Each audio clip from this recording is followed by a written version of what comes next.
કીધું જ નથી કે અમે આજે જવાના છે. તો તમને ફોન આવે? આજે તો નહીં આવે, પેલી રજા હોય તે દિવસે ફોન આવે.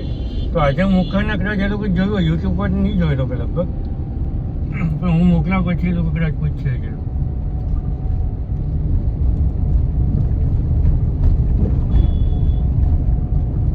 ચલાવો એક્સિલેટર જરાક વધાવીને પછી 30 લગીને કીધું એટલે હા એટલે થોડુંક વધાવીને ચલાવો, પછી મેં કહું એટલે ઘટાવી દેજો. અને 30 લગીને જોવું છે. બરાબર. હા, અમુક ચઢાણ હોય એટલે હું કહું તમને એવી રીતે ચડાવજો, ને અમુકમાં તમે જરાક ધ્યાન આપજો કે એમ ઉતરતી ચડતી જેવું હોય તો જરાક